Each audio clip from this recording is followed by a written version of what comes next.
Halo guys, kembali di sini saya Rizky Yohanes. Kali ini saya akan membagikan apa itu resolusi dari drone itu sendiri. Check it out. Oh ya, sebelum itu perkenalkan kembali, saya Rizky Yohanes dari jurusan Kehutanan NIM 23864 minat STI. Jadi di sini banyak orang tuh menggunakan drone untuk pemetaan untuk mencapai resolusi yang lebih besar jika dibandingkan dengan foto udara tradisional atau citra satelit. Tapi apa sebenarnya sih arti resolusi saat mempertimbangkan data penginderaan jauh? Sebenarnya ada 3 jenis resolusi utama yang relevan di sini. Yang pertama ada spasial, kedua spektral, dan 3 temporal. Mari kita jelajahin masing-masing apa dari resolusi itu sendiri. Nah, yang pertama resolusi spasial. Ketika berbicara tentang resolusi gambar, kebanyakan orang mengacu pada resolusi spasial. Ini adalah jumlah detail yang dapat kita lihat saat memperbesar gambar ketika sering menyebutkan ukuran piksel. Meskipun referensi yang gambar, kami sering menyebutkan ukuran piksel. Menggunakan referensi yang lebih tepat adalah Ground Sample Distance atau GSD. Semua gambar digital terdiri dari piksel, elemen gambar yang dapat Anda lihat sebagai kotak berwarna saat memperbesar gambar. Dalam citra drone, setiap piksel mewakili sebidang tanah atau lautan di permukaan bumi. Ukuran representasi tanah itulah yang disebut GSD dan sering disebut sebagai resolusi spasial. Dengan drone, kami biasanya mengukurnya dalam satuan resolusi spasial. Dengan drone, kami biasa mengukurnya dalam 1 cm per piksel dibandingkan dengan satelit atau satuan meter dan terkadang berapa kilometer per piksel. Nah, terlepas dari platform drone atau satelit, resolusi spasial yang dicapai adalah fungsi dari dua hal yaitu sensor atau kamera itu sendiri. Nah, dan jarak antar sensor dan tanah. Karakteristik ini dari setiap sensor yang diberikan drone atau satelit ditetapkan pada saat pembuatan, namun dapat memvariasikan ukuran GSD tergantung pada ketinggian penerbangan.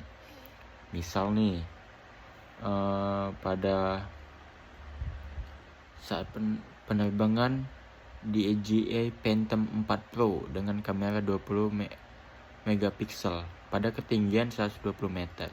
Nah, GSD sekitar 3,6 cm per piksel. Apa resolusi spasial yang lebih tinggi? Cukup diturunkan ketinggian atau gunakan kombinasi sensor atau platform yang lebih baik. Nah, yang kedua, apa itu resolusi spektral? Nah, resolusi spektral mempertimbangkan warna yang terdeteksi oleh sensor atau kamera.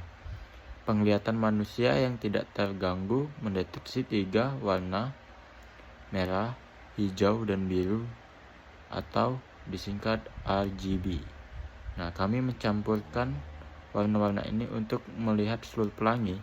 Setiap warna memiliki kumpulan panjang gelombang dalam bagian terlihat dari spektrum elektromagnetik, dan sebagian besar kamera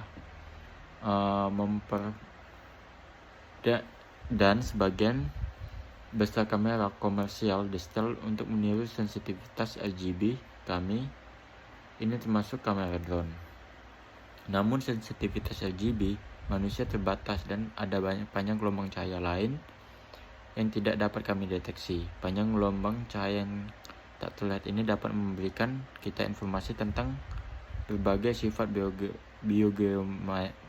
biogeokimia fitur lingkungan jika kita dapat mendeteksinya.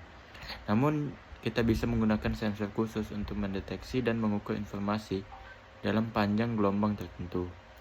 Beberapa drone siap pakai dapat mendeteksi cahaya inframerah dekat atau NIR selain RGB dan sering digunakan untuk memantau kesehatan vegetasi dan biomasa dengan 4 pita lebar atau disingkat RGBBN. Sensor multispektral ini memiliki resolusi spektral yang lebih tinggi daripada sensor RGB. Nah, sensor yang lebih canggih dapat mengukur puluhan ratusan panjang gelombang. Sensor hyperspektral ini dianggap memiliki resolusi spektral yang sangat tinggi. Saat ini hanya ada sedikit sensor hyperspektral yang cocok untuk drone. Nah, yang ketiga, apa itu resolusi temporal? Nah, kami sering mempromosikan drone ini karena potensinya untuk menangkap data dengan resolusi temporal yang sangat tinggi. Dengan kata lain, mereka dapat menangkap data dengan sangat sering. Namun meskipun secara teoritis kami dapat terbang kapan saja dan sesering yang kami suka, jika cuaca memungkinkan. Nah, kami jarang melakukan ini dalam praktiknya. Mereka tentu memberikan fleksibilitas untuk menangkap data secara tepat waktu, namun mereka bergantung pada ketersediaan operator. Sebaliknya, satelit secara rutin menangkap data pada interval waktu tertentu. Ini berarti bahwa mereka memiliki resolusi temporal yang sangat konsisten, yang seringkali berakhir lebih sering menangkap data dalam praktiknya juga. Oke, jadi di sini saya sudah menjelaskan apa-apa saja tiga resolusi bagian penting dari drone itu sendiri. Nah, saya di sini Rizky Anes pamit undur diri dan see you next video.